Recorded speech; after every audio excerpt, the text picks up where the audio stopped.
चलो dimensional formula of angle, angle का क्या डायमेंशनल फार्मूला आएगा? डायमेंशनल फार्मूले ऑफ सम फिजिकल क्वांटिटी में, ठीक है। सबसे पहले आज के लेक्चर में हम देखें कि एंगल का डायमेंशनल फार्मूला क्या आएगा, आएगा कि नहीं आएगा एंगल का डायमेंशनल फार्मूला, थोड़ा सोचो।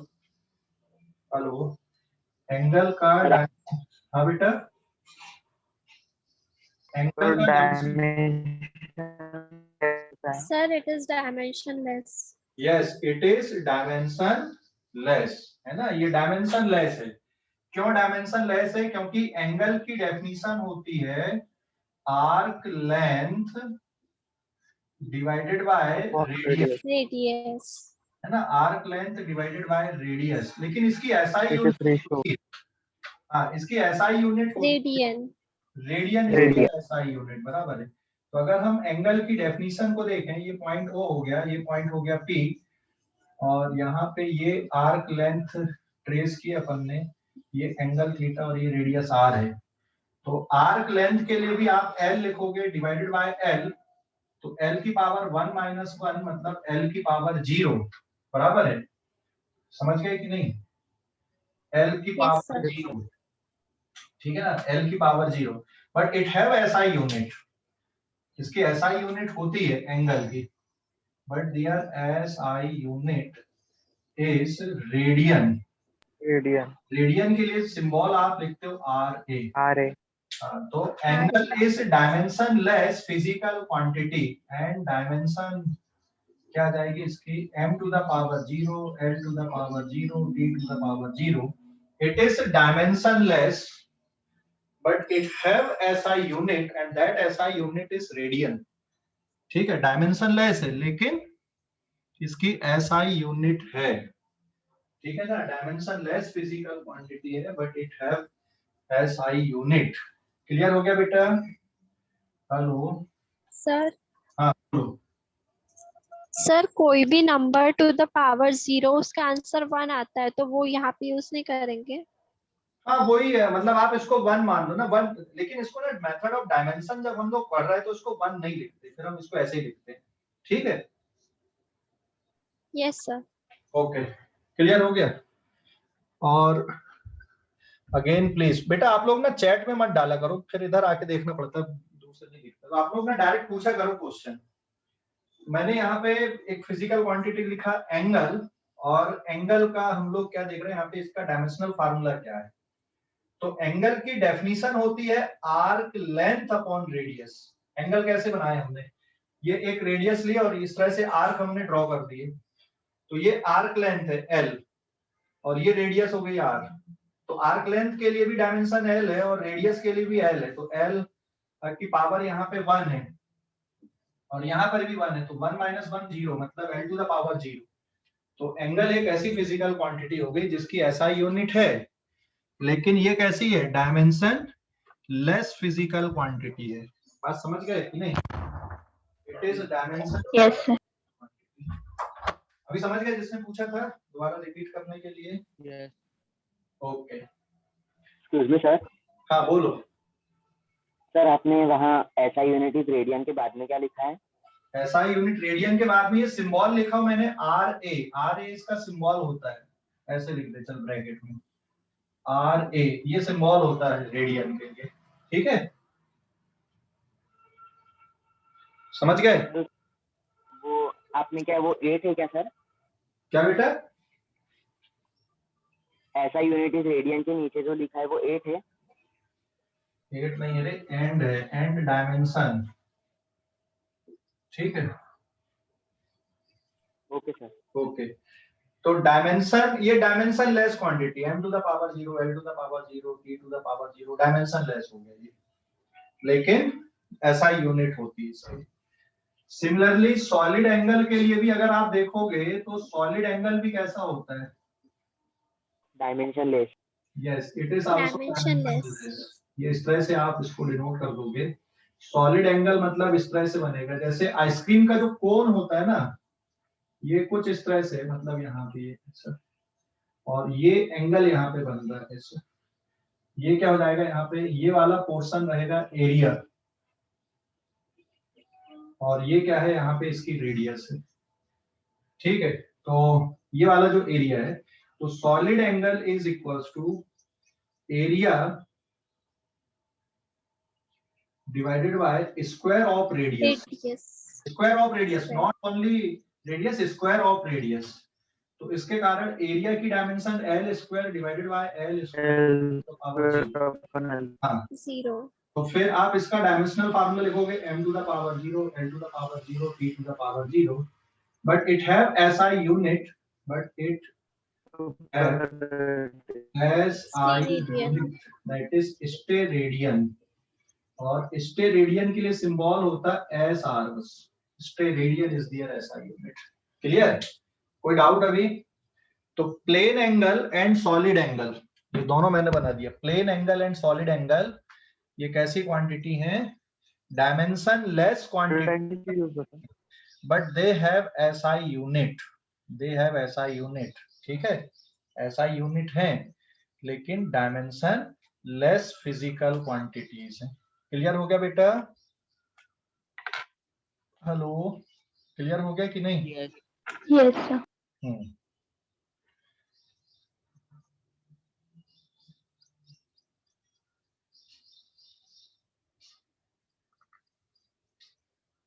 सर सॉलिड एंगल का क्या यूज है? अभी यूज में नहीं जाते, अभी जब धीरे धीरे पढ़ोगे तो खुद समझ में आ जाएगा, है ना। बट बहुत ज्यादा यूज में नहीं आएगा, बट आता है। ठीक है पवन, अभी की क्लास पे नहीं मिलेगा तुमको, आगे हायर स्टैंडर्ड में मिलता है, लेकिन हमारा अभी 11 12th में 12th क्लास में इसका थोड़ा सा यूज आएगा, बाकी तो ऐसा बहुत ज्यादा यूज में नहीं आएगा सॉलिड एंगल। 12th क्लास में थोड़ा सा यूज आएगा अभी, तो इसलिए मैं इसमें ज्यादा स्ट्रेस भी नहीं दे रहा हूँ जो ज्यादा यूज में नहीं आएगा। प्लेन एंगल बहुत ज्यादा यूज में आता है, बट ये टॉपिक क्योंकि यहाँ पे, इसलिए ये मैंने बता दिया आपको। ओके, स्क्रीनशॉट लो, अगले पेज पे जाते हैं हम लोग। स्क्रीनशॉट ले लो इस पेज का, ले लिए? Done sir. Yes sir. Question आप लोग डायरेक्ट पूछा करो, क्वेश्चन पूछा करो बेटा। हाँ, एक वर्कशीट दूंगा मैं सॉल्व करने के लिए, आज डाल दूंगा सर प्लीज साइड। हाँ, स्क्रीनशॉट ले लिया अभी? Yes sir done.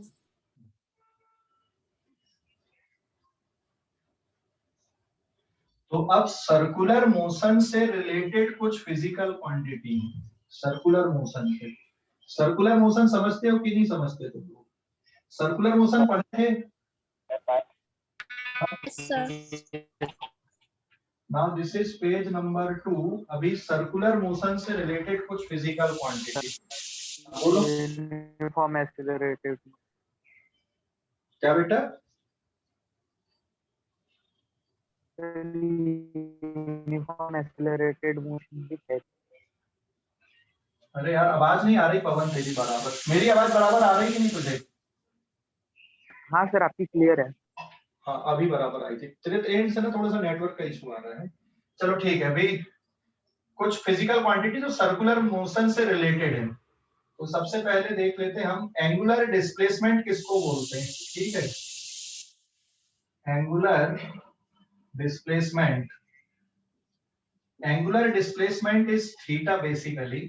अगर मान लो कोई पार्टिकल या कोई बॉडी सर्कुलर पाथ में घूम रही है, सर्कुलर ही लिया मैंने बट इसको थोड़ा और ब्रॉड सेंस में हम लोग देखेंगे।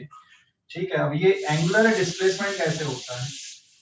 ये हो गया इसका सेंटर ओ, यहाँ कहीं पे मान लो कोई पार्टिकल है ऐसा, और फिर ये रेडियस हो गई यहाँ पे, और ये पार्टिकल अभी यहाँ पे t इक्वल्स टू 0 पे, टाइम t इक्वल्स टू 0 पे, फिर ये घूमकर यहाँ कहीं पे पहुंचता है, ये वाली पोजीशन पे।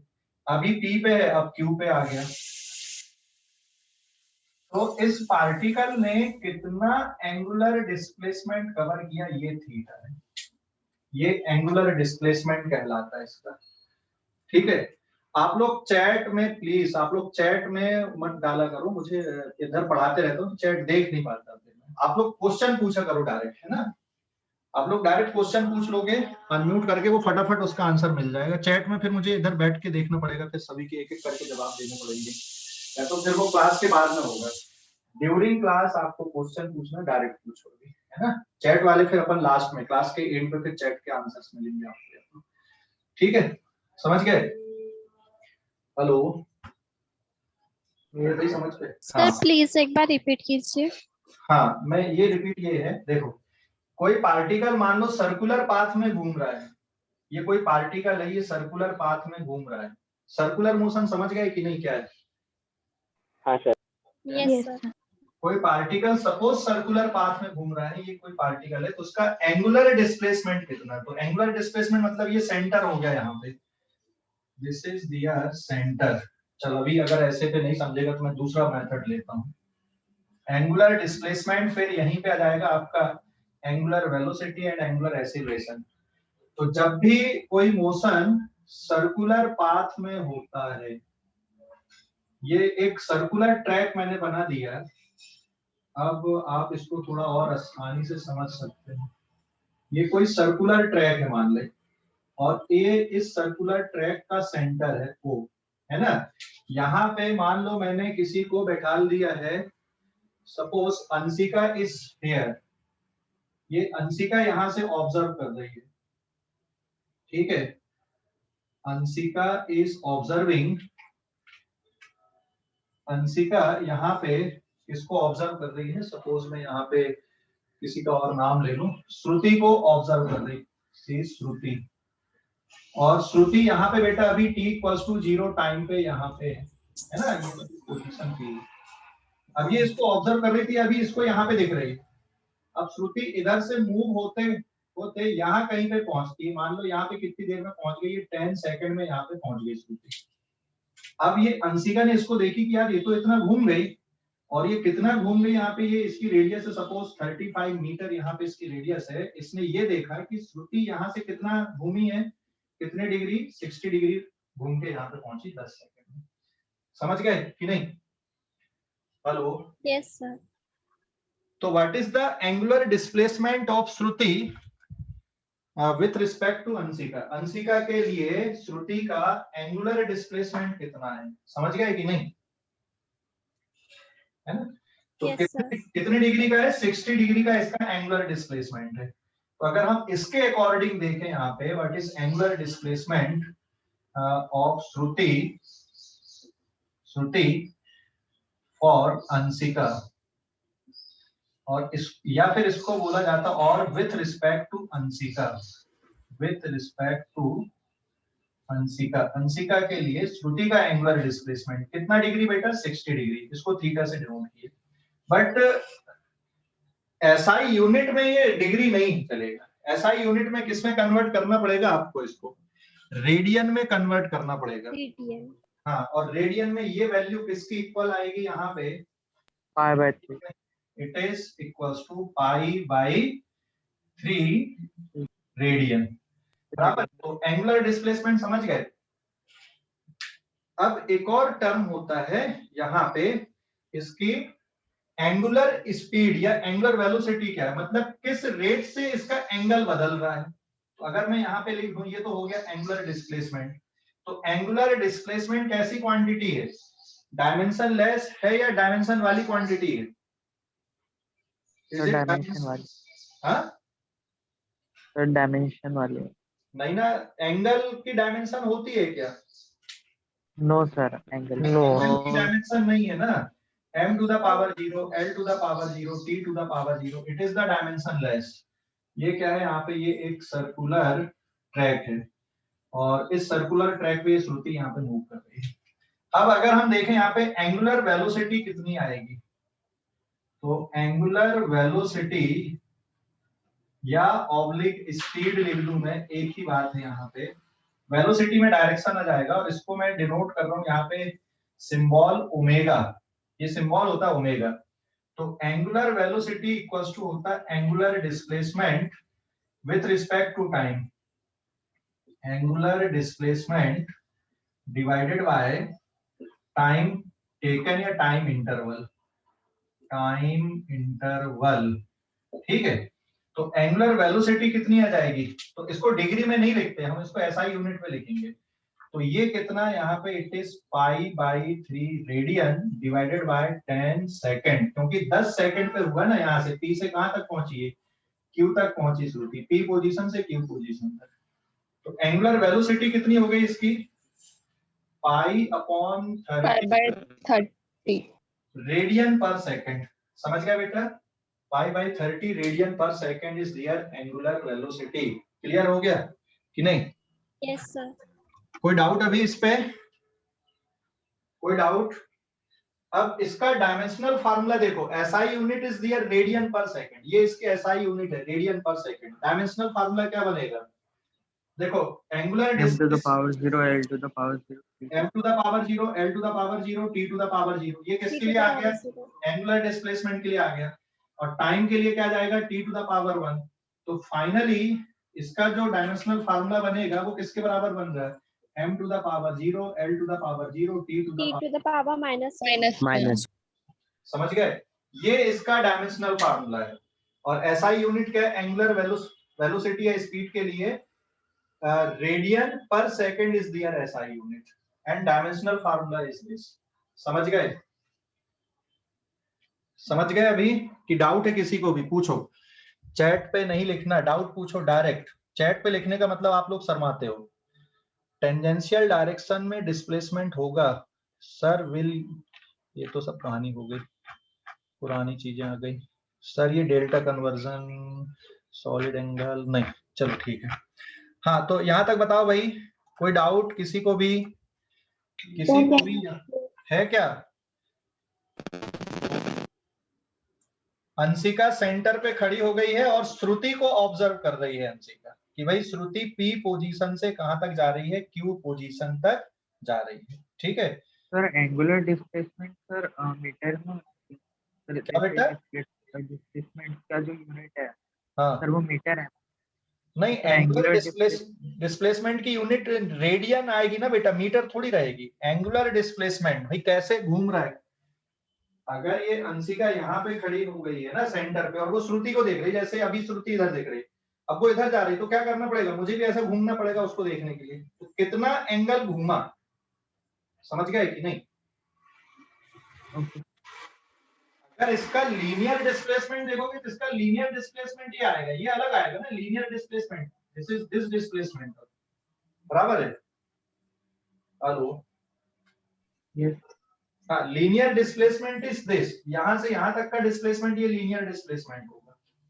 और डिस्टेंस की अगर बात करोगे तो ये आर्क लेंथ उसकी डिस्टेंस ट्रेवल आएगी।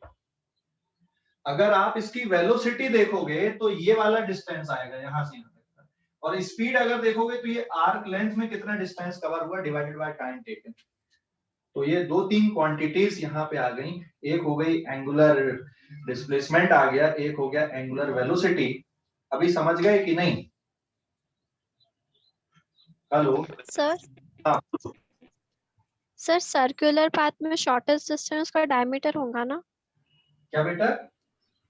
सर्कुलर पाथ में उसका शॉर्टेस्ट डिस्टेंस डायमीटर होगा ना? शॉर्टेस्ट पाथ में, सर्कुलर पाथ में शॉर्टेस्ट डिस्टेंस डायमीटर नहीं, डायमीटर ये ऐसा नहीं बोलेंगे ना कि डायमीटर होगा। अगर मान लो ये यहां से चल के इसके अपोजिट एंड पे आता है तो फिर डायमीटर बनेगा ना।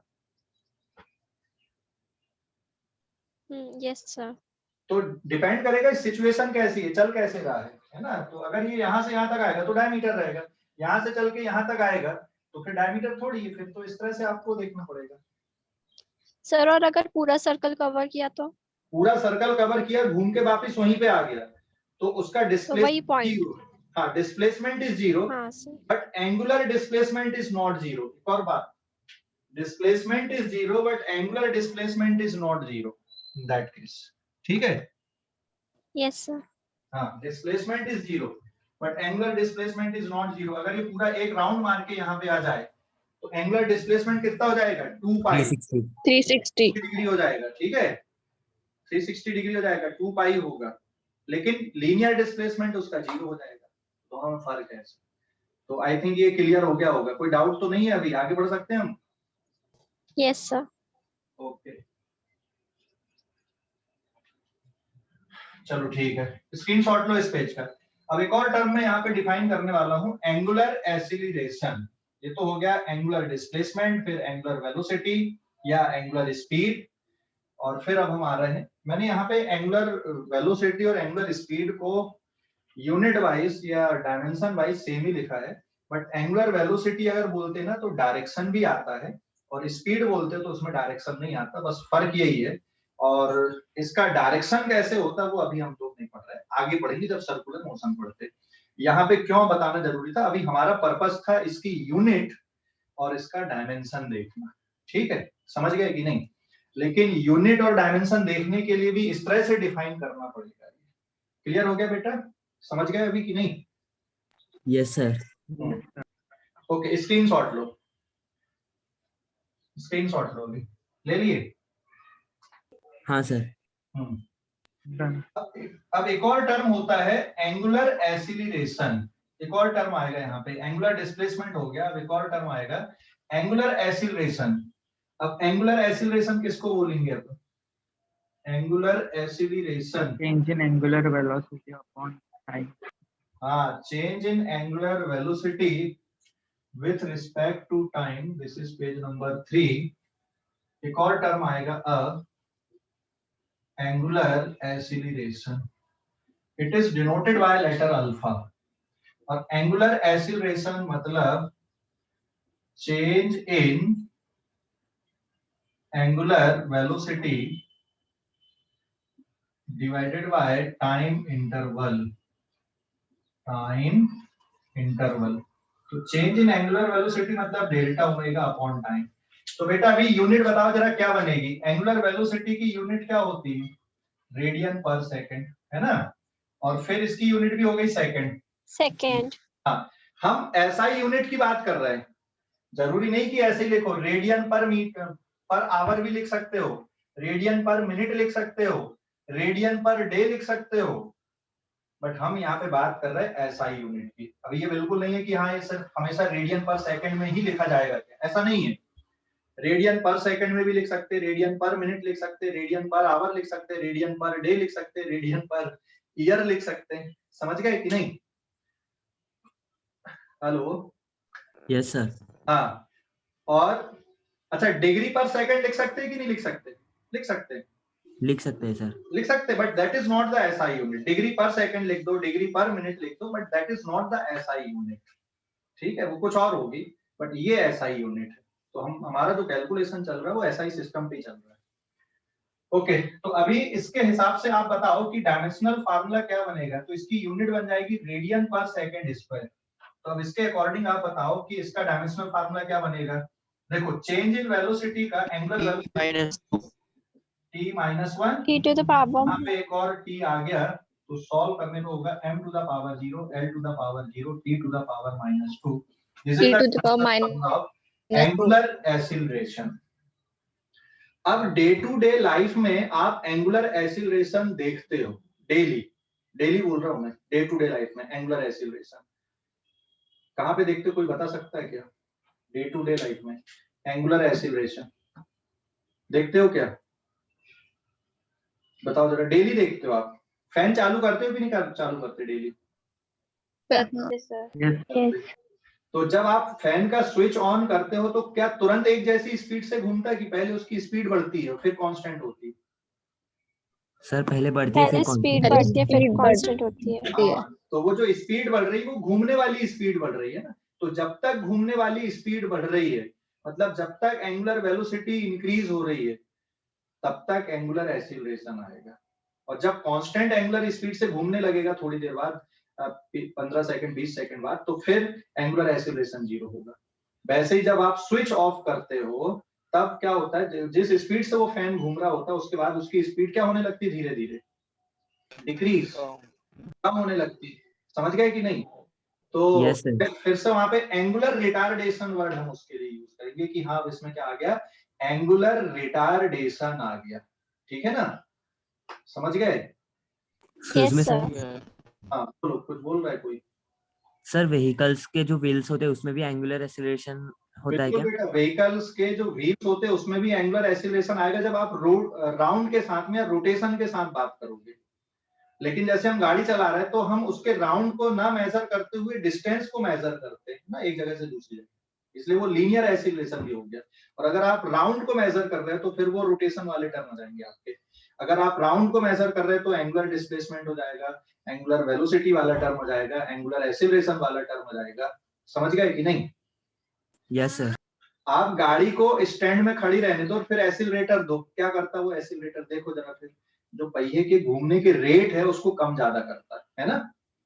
हाँ सर। हाँ, मतलब वो एंगुलर एक्सीलरेशन प्रोड्यूस करता है फिर। ठीक है, क्लियर हो गया? Yes sir. अच्छा, घड़ी देखे हो ना आप लोगों ने? घड़ी डेली देखते हो? Yes sir. क्या सर? अगर हम घड़ी की बात करें, मैंने घड़ी लेके आया, देखो, अगर हम घड़ी की बात करें तो घड़ी के जो कांटे हैं, है ना, ये जैसे घड़ी के कांटे आपको दिख रहे हैं, अभी देखो सेकंड के कांटा कांस्टेंट स्पीड से घूम रहा है कि स्पीड इसकी बढ़ते जाती है या कम होते जाती है? क्या सर कांस्टेंट। कांस्टेंट। कांस्टेंट। तो इसकी एंगुलर वेलोसिटी कैसी है सेकंड के कांटे की? कांस्टेंट है। कांस्टेंट। और मिनट के कांटे की भी एंगुलर वेलोसिटी कांस्टेंट। कांस्टेंट है। आवर के कांटे की भी कांस्टेंट। कांस्टेंट है। समझ गए कि नहीं? हाँ सर। Yes sir. अच्छा, इनकी एंगुलर वेलोसिटी निकाल सकते हो क्या कि एंगुलर वेलोसिटी कितनी है इनकी? सेकंड के कांटे की एंगुलर वेलोसिटी कितनी है, मिनट के कांटे की एंगुलर वेलोसिटी कितनी है? निकाल सकते हो कि नहीं निकाल सकते? निकाल सकते हो कि नहीं? निकाल सकते हो कि नहीं? सेकंड के कांटे की एंगुलर वेलोसिटी, मिनट के कांटे की और आवर के कांटे की एंगुलर वेलोसिटी निकाल सकते हो कि नहीं निकाल सकते? निकाल सकते हैं सर। निकाल सकते। अच्छा, बहुत सिंपल तरीका देखो, जो सेकंड का कांटा है पूरा एक राउंड कितनी देर में घूम जाता है? 60 सेकेंड। 60 60 सेकंड। सेकंड्स। एक राउंड में कितना एंगुलर डिस्प्लेसमेंट बनेगा? 360 डिग्री। रेडियन में बोलो। रेडियन में एक राउंड, एक सेकंड का कांटा एक राउंड कितनी देर में घूमता है? 60 सेकंड में घूमता है। और एंगुलर डिस्प्लेसमेंट कितना हो गया उसका पूरा घूमने का एक राउंड का? 360 डिग्री। 360 डिग्री मतलब कितना 360 रेडियन? डिग्री। कितना radian? 2 pi. Pi by 2 2। Pi. 2 pi radian. 2 pi radian. तो बताओ जरा एंगुलर वेलोसिटी क्या होगी सेकंड के कांटे की?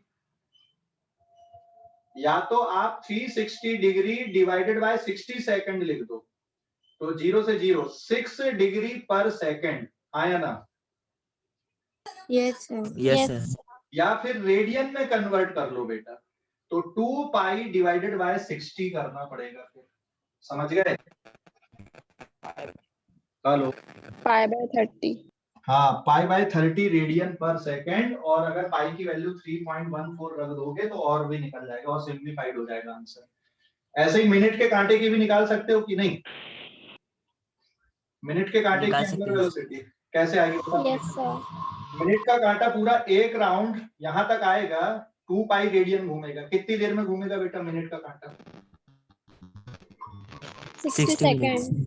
मिनट का कांटा 60 सेकंड पूरा घूम के जाता है क्या? 60 minutes.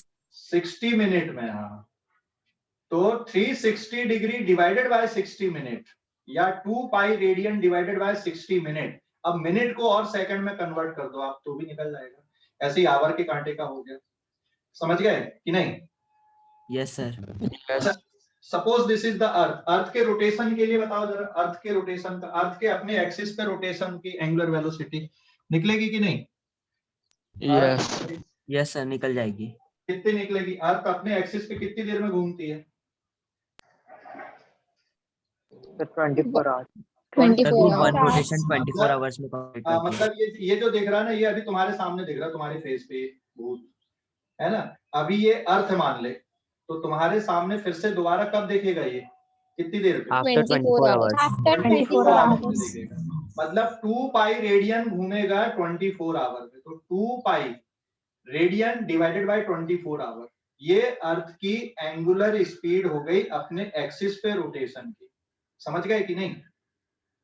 Yes sir. Yes sir. और अर्थ की ये अभी सन मान लो, अभी ये सन है और ये अर्थ है। तो अर्थ सन के चारों तरफ कितनी देर घूम के, जैसे यहाँ से आप चालू कर लो, 365 कितनी देर में घूम के आएगी? After 365 days. हाँ, तो एंगुलर वेलोसिटी अब यहाँ पे क्या आएगी? रेवोल्यूशन की 2 पाई डिवाइडेड बाय Upon कितना? 365 365 days into 24 into into 24 into फिर 60 इंटू 60, तो फिर वो रेडियन पर सेकंड में कन्वर्ट कर सकते हो। तो बेटा समझ गए कि नहीं? एंगुलर वेलोसिटी, हाँ सर समझ गए. Angular displacement, yes sir. पूरा अच्छे से समझ गए कि डाउट है कुछ? कोई डाउट तो नहीं है? अच्छे से समझ गए? हाँ सर. तो अब एक और टर्म, एंगुलर एक्सीलरेशन। अब ये जो एंगुलर एक्सीलरेशन है, इसको ऐसे देख लो, जैसे मान लो यहाँ पे आप इसको ऐसे ले लो, एंगुलर एक्सीलरेशन को। ये सपोज फैन मैंने लिया यहाँ पे, फैन के एग्जांपल मैं इसलिए ले रहा हूँ, ये सपोज आपका फैन है, ठीक है, ये फैन इस तरह से घूम रहा है, तो दिस इज एनी फैन। और अभी ये दिया हुआ है यहाँ पे कि एट t इक्वल्स टू 0 पे इसके जो एंगुलर फ्रीक्वेंसी है, एंगुलर वेलोसिटी है, ये है मान लो 2 रेडियन पर सेकेंड। और थोड़ी देर बाद t equals to suppose 10 second बाद जब आपने देखा तो इसकी एंगुलर वेलोसिटी कितनी हो गई? यहाँ पे 10 रेडियन पर सेकेंड हो गई। तो what is angular acceleration? Delta omega upon delta T. तो इट इज 10 रेडियन पर सेकेंड माइनस 2 रेडियन पर सेकेंड डिवाइडेड बाय कितना? 10 सेकेंड। तो सॉल्व करना आगे बढ़े, 0.8 रेडियन पर सेकेंड स्क्वायर क्या है? 0.8 एंगुलर एक्सीलरेशन है। समझ गए? हाँ सर. क्लियर हो गया कि नहीं? Yes sir. यस ये सर। Angular acceleration. तो अब आपको ये तीनों जो फिजिकल क्वांटिटी है एंगुलर मोशन वाली, ये क्लियर हो गए? एंगुलर डिस्प्लेसमेंट क्या होता है, एंगुलर वेलोसिटी क्या होती है? हाँ बोलो।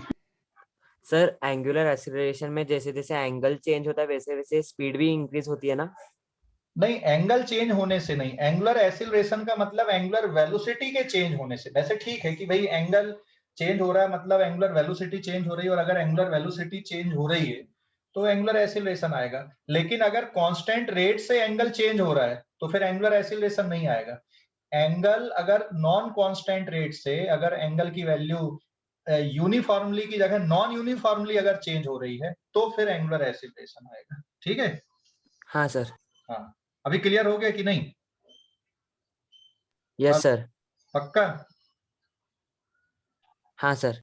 अब इसको तुम इस तरह से समझ लो, एक और मैं एग्जांपल लेता हूँ, स्क्रीनशॉट लो इस पेज का, ले लिए?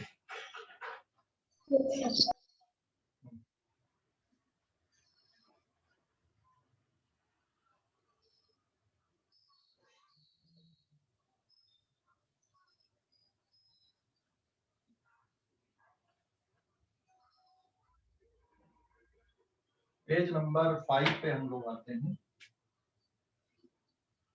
इसको ऐसे समझ लो आप, अभी सर्कुलर ट्रैक से आप एग्जांपल समझ लो ऐसा कि ये मान लो सर्कुलर ट्रैक है ऐसा, और ये सर्कुलर ट्रैक का है सेंटर। ये दूसरा एग्जांपल आप ले रहे हैं, दिस इज द सेंटर। अब इस सर्कुलर ट्रैक पे मान लो यहाँ पे हम कुछ ऐसे पॉइंट ले लें, ये ए बी सी, ठीक है?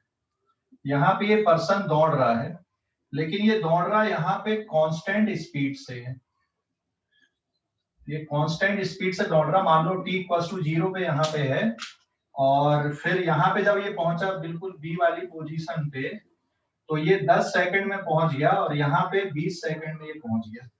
समझ गए कि नहीं? दूसरे वाले केस पे ये फिर से दौड़ रहा है, लेकिन स्पीड इसकी इंक्रीज होते हुए दौड़ रहा है, स्पीड इज इंक्रीजिंग।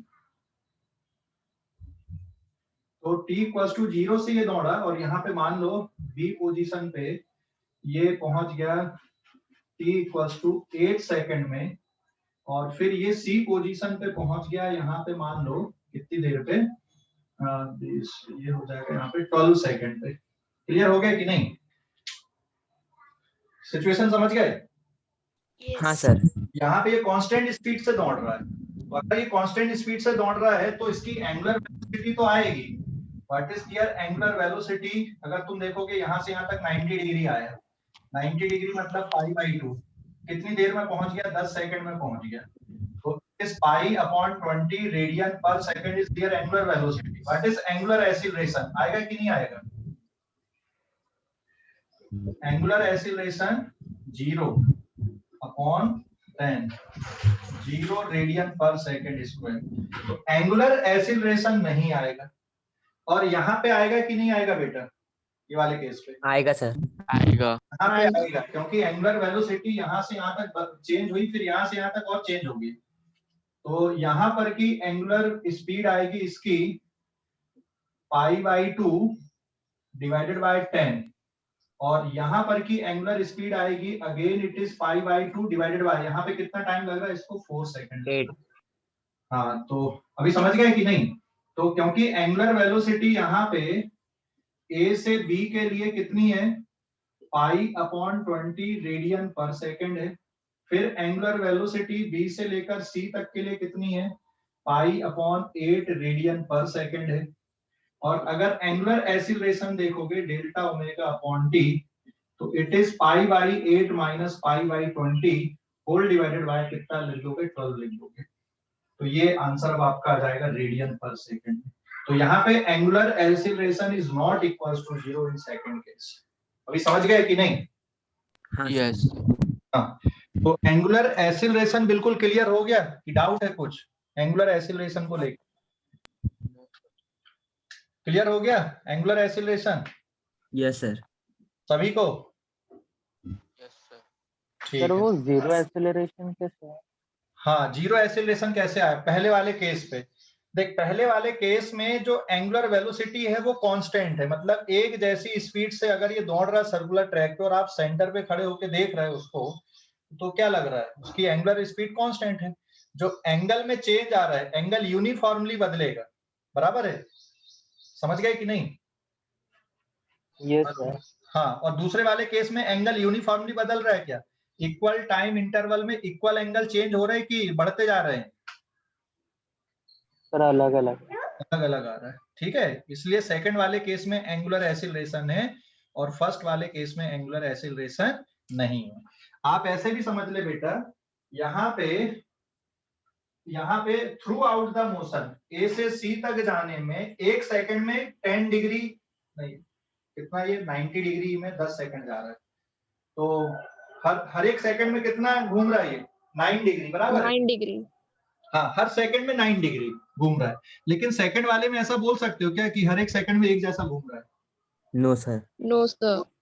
है ना? शुरुआत में 1 सेकंड में कम डिग्री घूमेगा और उसके बाद फिर ज्यादा डिग्री घूमने लगेगा।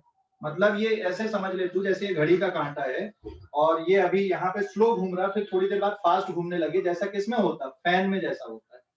समझ गए कि नहीं? अरे फैन का मोशन देखिए ना, जब आप स्विच ऑन करते हो फैन का, तो शुरुआत में उसकी घूमने की स्पीड स्लो होती, फिर धीरे धीरे स्पीड बढ़ते जाती है ऐसे, और फिर कांस्टेंट स्पीड से घूमता है फिर। समझ गए?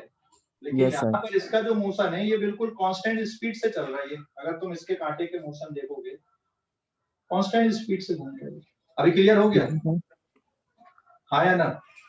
Excuse me sir. हाँ बोलो। सर अभी आपने कहा कि जो ये सेकंड का टाइम, सेकंड की जो स्पीड है वो कांस्टेंट स्पीड से चल रहा है, तो सर फिर सीजन चेंज होने से टाइम, मतलब टाइम में डिफरेंस क्यों आ जाता है? सीजन चेंज होने से टाइम में डिफरेंस नहीं आता बेटा, डे नाइट में आपका डिफरेंस आता है। 20 दिन देख, जो टोटल टाइम इंटरवल है दिन और रात का मिला के, उसमें फर्क नहीं पड़ता है। हाँ, सनराइज होने पे फर्क पड़ेगा, सनसेट होने पे फर्क पड़ता है, लेकिन ओवरऑल में फर्क नहीं पड़ता है। ठीक है? हेलो? हाँ सर। हाँ, ओवरऑल में फर्क नहीं पड़ता। अभी तुम ये देख रहे हो कि गर्मी में यार दिन बड़े हो रहे हैं, ठंड में दिन छोटे होते हैं, लेकिन ठंड में रात भी तो बड़ी होती है और गर्मियों में रात छोटी होती है, पता ही नहीं चलता। समझ गए कि नहीं? कब रात हुई और कब खत्म हो गई। ठंड में इसलिए बराबर नींद होती क्योंकि रात बड़ी होती है, शाम को 5:30 बजे के आसपास पूरा दिन डूब जाता है। आप कितना भी वो करोगे तो 10-11 बजे तक सो जाते हो या 12 बजे तक। लेकिन गर्मियों में ऑलरेडी 6:30 पौने 7 के आसपास दिन डूब रहा है। अब फिर खाना आना खाते खाते तो वैसे ही वो 10-11 बजते, कभी 12:30 बजे सो रहे, कभी 1 बजे सो रहे, फिर सुबह 5:30 बजे दिन निकलते हैं। ठंड में ऐसा होता है कि 6:30 बजे तक दिन निकलता है। समझ गए? हाँ सर। तो ओवरऑल पे फर्क नहीं है। हाँ, ये है कि सनसेट और सनराइजेस पे फर्क है। ओके, स्क्रीनशॉट लो इस पेज का, आगे बढ़ेंगे। ले लिए क्या स्क्रीनशॉट ले लिए? Yes sir. Done sir.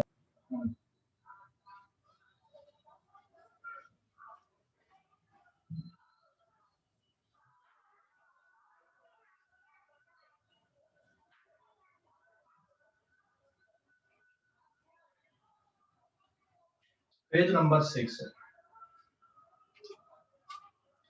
तो ये हो गया आपका एंगुलर वेलोसिटी, एंगुलर एक्सीलरेशन और एंगुलर डिस्प्लेसमेंट। अब एक और एंगल वाली क्वांटिटी हम लोग देख लें। नेक्स्ट है फिर एंगुलर मोमेंटम। एंगुलर मोमेंटम एक वर्ड यूज करते हैं अपन, एंगुलर मोमेंटम, या फिर इसी को बोला जाता है moment of momentum. Moment of momentum तो जैसे लीनियर मोशन में रहता है ना, बिल्कुल वैसे ही इस पे रहेगा एंगुलर मोशन में, सर्कुलर मोशन में। तो एंगुलर मोमेंटम के लिए सिंबल हम लोग यूज करेंगे एल, और एंगुलर मोमेंटम इज होता है लीनियर मोमेंटम नहीं, linear momentum into distance. Linear momentum के लिए p इंटू आर, तो ये होता mass into velocity into R. ठीक है, इसको ऐसे समझ ले कि जैसे कोई पार्टिकल सर्कुलर पाथ में घूम रहा है। ठीक है, कोई पार्टिकल मान लो सर्कुलर पाथ में घूम रहा है। अब मैं इसका 3D डायग्राम बना देता हूँ। ऐसे मान लो ये कोई पार्टिकल है जो कि सर्कुलर पाथ में घूम रहा है, ये एक्सिस ऑफ रोटेशन हो गया बेटा इसका। एंड यहाँ पे मान लो मैंने किसी पार्टिकल को मान लिया, ये कोई पार्टिकल है जिसका मास m है और ये इसकी वेलोसिटी है। तो ये सेंटर हो गया, ये डिस्टेंस हो गया यहाँ पे r। ठीक है, तो जो एंगुलर मोमेंटम आएगा वो इधर कहीं पे रहेगा ऐसा, ये एंगुलर मोमेंटम।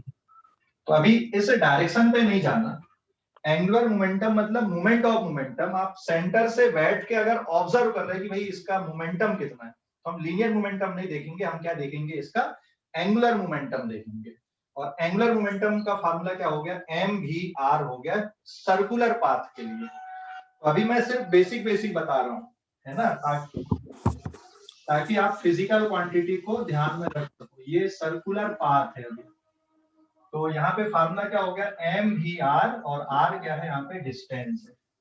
तो इसके यूनिट क्या बनेगी और डायमेंशनल फार्मूला क्या बनेगा, यूनिट बनेगी kg मीटर पर second into metre, and it is kg metre square पर second. And what is the dimensional formula, dimensional formula बताओ जरा। मास के लिए m1, m0 L2 t to the power minus L1। तो सॉल्व करने में होगा m1 L2 t minus 1 is the dimensional formula of angular momentum. समझ गए? हेलो, समझ गए कि नहीं? सर वो मोमेंटम वाला वो समझा नहीं सर। मोमेंट ऑफ मोमेंटम, हाँ सर, वो मतलब कैसे उसकी सर आपने वो एल बताया ना सर, उसकी डायरेक्शन। डायरेक्शन पे मत जा अभी, तू डायरेक्शन पे मत जा। सिर्फ देख इसका नाम या तो मोमेंट ऑफ मोमेंटम आप बोल दोगे या एंगुलर मोमेंटम वर्ड यूज कर देंगे इसके लिए। डायरेक्शन पे मत जा अभी, तू डायरेक्शन के बारे में मत सोच। ठीक है, ओके सर। ओके, अभी डायरेक्शन के बारे में मत सोच। वो तो हम लोग जब ये क्वांटिटी पढ़ेंगे तब ऑलरेडी पूरा डिटेल में डिस्कशन होता है, तो फिर वहां पे मैं डायरेक्शन और ये सब बताता हूँ फिर। और वेक्टर में भी इसका इंट्रोडक्शन हम करेंगे। अभी हम डायरेक्शन पे नहीं जा रहे, अभी हम लोग किस पे जा रहे हैं यहाँ पे कि इसकी यूनिट क्या है, इसका डायमेंशनल फार्मूला क्या है और फिजिकल क्वांटिटी क्या है। बस हम अभी इस पे जा रहे हैं यहाँ पे। ठीक है, समझ गया कि नहीं? सर इसका डायमेंशन, यस सर। हाँ, इसका डायमेंशन आया ना बेटा, m to the power 1, l to the power 2, t to the power -1, ये इसका डायमेंशन आया ना। हेलो, सर यहाँ पे टाइम तो दिया ही नहीं था, इसलिए मुझे कंफ्यूज। यहाँ पे आपने रेस टू -1 लिखा है ना। अरे ये देखना, देख वेलोसिटी में तो टाइम आता है ना, वेलोसिटी में क्या रहेगा, लीनियर मोमेंटम किसके हाँ। बराबर लिखते हो आप, मास इनटू वेलोसिटी, और वेलोसिटी में L1 t की पावर -1 आएगा। ठीक है, हाँ सर। अभी समझ गया कि नहीं? बोलो भाई, समझ गए कि नहीं? हाँ सर समझ गया। डिस्टेंस रेडियस में लेना है। हाँ, डिस्टेंस यहाँ पे रेडियस है, मतलब एक्सिस ऑफ रोटेशन से पार्टिकल का डिस्टेंस है ये। ठीक है, hello hello, axis of rotation से पार्टिकल का डिस्टेंस है, बट इसको थोड़ा और डिटेल में पढ़ेंगे हम लोग जब ये चैप्टर आएगा। अभी तो मैं सिर्फ ये बता रहा हूँ कि एंगुलर मोमेंटम भी कोई क्वांटिटी होती है, जैसे लीनियर मोमेंटम होती है ना, वैसे एंगुलर मोमेंटम भी होती है। ठीक है, समझ गए कि नहीं? हेलो, अरे बोलो भाई, समझ गए कि नहीं? यस हाँ, तो अभी हमारा फोकस यहाँ पे सिर्फ फिजिकल क्वांटिटी को जानने के बारे में है। अभी हमारा फोकस यहाँ पे फिजिकल क्वांटिटी का मेजरमेंट नहीं है, अभी हमारा पर्पस यहाँ पे उनको जानना है और डायमेंशनल फार्मूला लिखना और यूनिट लिखना, बस इतना ही है अभी। ठीक है, लेकिन जैसे आप बुक में देखोगे ना, तो ये यहाँ पे पूरा डिटेल में डिस्कशन नहीं है पहले से। बुक में बस शुरुआत की 3-4 फिजिकल क्वांटिटी दे दिया, फिर पूरा टेबल में लिख दिया कि एंगुलर मोमेंटम, टॉर्क और एक्स वाई जेड ये सब ऐसा, तो बहुत सारी दी हुई है। तो अभी आप जब जैसे जैसे चैप्टर आते तो आप खुद भी जानते जाते कि इसको कैसे लिखना है, तो इतना कोई मुश्किल काम नहीं है कि ये अभी बस पढ़े फिर बाद में नहीं पढ़ेंगे। जब ये चैप्टर आएगा पूरा रोटेशनल मोशन, मतलब ये लगभग लगभग जब तुम्हारा आधा 11 बीत जाएगा ना, तब पढ़ेंगे हम लोग। ठीक है, समझ गए कि नहीं? यस। हाँ, तो लेकिन ये जो टॉपिक है, जब आप पहले चैप्टर के क्वेश्चन जब सॉल्व करोगे तो कहीं ना कहीं वर्ड मिलेंगे आपको ऐसे, तो इसलिए ये बताना जरूरी। अगर मान लो एंगुलर मोमेंटम वर्ड मिल गया तो यार अब फंस गए आप लोग, ये एंगुलर मोमेंटम तो सर ने बताया ही नहीं। तो मैं उतनी फिजिकल क्वांटिटी को यहाँ पे बताते चल रहा हूँ जिसमें आप जो पहला चैप्टर की जब आप क्वेश्चन आंसर्स वगैरह करो तो ना फंसो। ठीक है, हाँ, ओके, स्क्रीनशॉट लो इस पेज का, आगे बढ़ते हैं हम लोग। स्क्रीनशॉट लो, ले लिए? हाँ सर। अब एंगुलर मोमेंटम के बाद एक और फिजिकल क्वांटिटी है जो बहुत इंपॉर्टेंट रोल प्ले करती है, दैट इज टॉर्क। अच्छा, एंगुलर मोमेंटम और लीनियर मोमेंटम, मतलब इनको दोनों को आप कैसे समझ रहे हो? जो काम लीनियर मोमेंटम का किस पे होता है बताओ? जो काम लीनियर मोमेंटम का ट्रांसलेशन मोशन पे होता है, एक जगह से दूसरी जगह जाने पे होता है, वही काम एंगुलर मोमेंटम का किसमें होता है? रोटेशनल मोशन पे होता है। समझ गए? हाँ, यस सर। तो अब एक और फिजिकल क्वांटिटी में लिख रहा हूं यहाँ पे, टॉर्क। तो अब टॉर्क को कैसे समझोगे? बहुत इंपॉर्टेंट फिजिकल क्वांटिटी टॉर्क। ठीक है, तो यहाँ पे इसको ऐसे समझ लो, it play the same role in rotational motion as force play in translational motion। जो काम फोर्स ट्रांसलेशनल मोशन में करता है, वही काम टॉर्क किसमें करता है? रोटेशनल मोशन में करता है। तो टॉर्क का मतलब होता है मूवमेंट ऑफ फोर्स भी बोला जाता है इसको। और अगर इसको फार्मूला वाइज देखोगे तो ये भी आएगा force into distance, this is also equals to force into distance, इसको हम बोलते हैं टॉर्क। तो it is force into distance. फोर्स की यूनिट क्या बन जाएगी यहाँ पे? न्यूटन इनटू मीटर, है ना? और अगर आप डायमेंशनल फार्मूला देखोगे, ये इसकी ऐसा यूनिट है बेटा, और डायमेंशनल फार्मूला देखोगे तो फोर्स के लिए m1 L2 नहीं, m1 L1 T-2 बराबर है, ये फोर्स का डायमेंशनल फार्मूला हो गया, और डिस्टेंस के लिए हो गया L1। तो overall dimensional formula m1 L2 T-2, ये बिल्कुल किसके जैसा आ रहा है डायमेंशनल फार्मूला? एनर्जी के जैसे। आया कि नहीं आया? Yes sir. वर्क और एनर्जी का डायमेंशनल फार्मूला एक जैसा हो गया। फोर्स इनटू डिस्टेंस भी आप वर्क के लिए लिखते हो, एनर्जी के लिए लिखते हो, but torque is different physical quantity than work and then energy. Torque rotational motion के लिए फोर्स जैसा काम करता है, मतलब इसका काम क्या है, एंगुलर एक्सीलरेशन प्रोड्यूस करना, टॉर्क का काम। जैसे फैन की एंगुलर वेलोसिटी क्यों बढ़ती है, उस पर टॉर्क लगता है। पहिए की एंगुलर वेलोसिटी क्यों बढ़ती है, उस पर टॉर्क लगता है।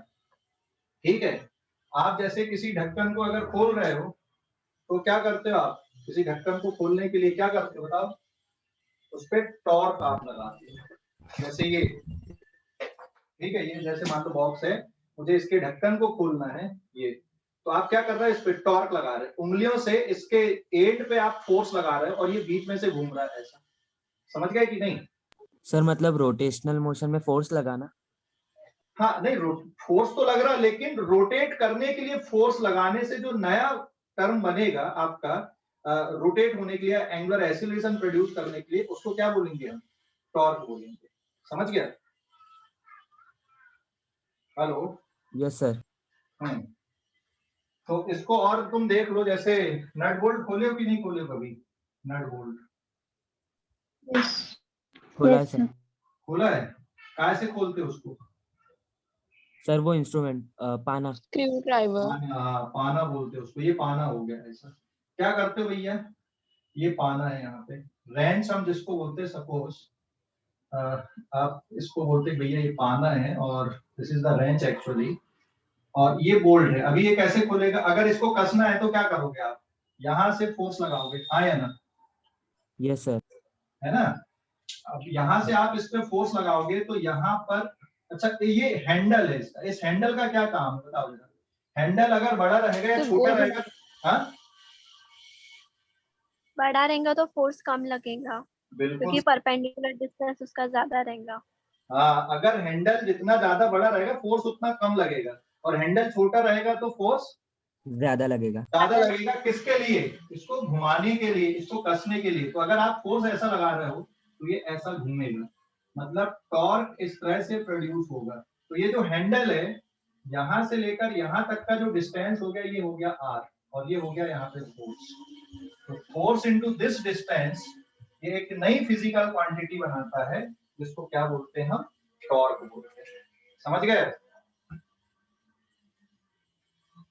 बोलो भाई। यस सर हाँ सर बोलो। अगर मतलब जो एरिया या स्पेस अगर बढ़ता है या कम होता है, और मतलब उसमें जो मैग्नीट्यूड है वो कम ज्यादा होता है, तो सर वो प्रेशर होना चाहिए था। क्या क्या बेटा, दोबारा बोलना। सर जैसे अगर हम ज्यादा फोर्स लगाते हैं तो मतलब मैग्नीट्यूड भी चेंज होता है सर टॉर्क का, तो सर वो मतलब प्रेशर की तरह फिर वो बिहेव करता है, तो सर वो प्रेशर मतलब क्यों नहीं बोलते? नहीं, वो देख, प्रेशर अलग क्वांटिटी होती है, आप उसको ना, ये एक्चुअल में क्या है ना, आप ये मतलब डायरेक्ट आपने एक ही चीजों को एक साथ आपने कनेक्ट कर लिया कि प्रेशर भी वही हो गया, फोर्स भी वही हो गया, और टॉर्क को भी आप वैसे समझ रहे हो। तो ये अलग अलग क्वांटिटी बेटा, प्रेशर अलग होता है, फोर्स अलग होता है, टॉर्क अलग होता है, मोमेंटम अलग होता है, वेलोसिटी अलग है, मास अलग है। समझ गए? एक एक जो नॉर्मल इंसान है ना, वो इसको समझेगा कि यार ये जैसे यहाँ पे ज्यादा प्रेशर लग रहा है इसलिए जल्दी घूम जाएगा, ये ज्यादा लंबा हैंडल रख दोगे तो, है ना? ये नॉर्मल इंसान की बात हो गई, मतलब जो नहीं पढ़ा लिखा, जो साइंस नहीं जान रहा है, जो फिजिक्स नहीं जान रहा है। समझ गए कि नहीं? Yes sir. हाँ, लेकिन अगर हम फिजिक्स जान रहे हैं तो हमारे लिए हर एक चीज अलग अलग है, फोर्स अलग है, टॉर्क अलग है, ठीक है, मास अलग है, लीनियर मोमेंटम अलग है, हमारे लिए तो सब कुछ अलग अलग है यहाँ पे, क्योंकि एक अकेले पे डिपेंडेंसी नहीं ना। हम इन सबको एक जैसा ट्रीट कर लेते, अगर हमको इस तरह से, भाई किसी एक को चेंज करने पे अगर दूसरी क्वांटिटी पे चेंज नहीं आता तो फिर हमको इसको अलग से पढ़ने की जरूरत ही नहीं पड़ती, हम तो सिर्फ प्रेशर के काम से पढ़ लेते। जैसे अभी मैंने बोला कि अगर हैंडल का साइज अगर आप बड़ा कर दोगे तो क्या होगा, हैंडल का साइज बड़ा कर दोगे तो कम फोर्स में भी ये खुल जाएगा या फोर्स कस कम जाएगा, होगा। है ना? समझ गए कि नहीं? हाँ सर। हाँ, लेकिन नट को खोलने के लिए, रोटेट, इसको खोलने के लिए, कसने के लिए जो एक टॉर्क है वो मिनिमम चाहिए। अब आप उस मिनिमम टॉर्क को कैसे प्रोड्यूस करते हो ये आपके ऊपर डिपेंड करता है। इसको कसने के लिए मान लो कुछ टॉर्क चाहिए, 10 न्यूटन मीटर का चाहिए, तो आप कैसे कर दो, हैंडल बड़ा कर दो, कम फोर्स लगा दो, हैंडल छोटा रखो, ज्यादा फोर्स लगा दो। समझ गए? अरे समझ गए कि नहीं? Yes sir. Yes sir, torque समझ गए आप लोग अभी कि नहीं समझे टॉर्क को? समझ गए सर। हाँ सर, समझ गए। तो ये आज के लिए इतने पढ़ेंगे, अब बाकी अब कल देखेंगे हम लोग। तो कोई डाउट बेटा आज की क्लास में?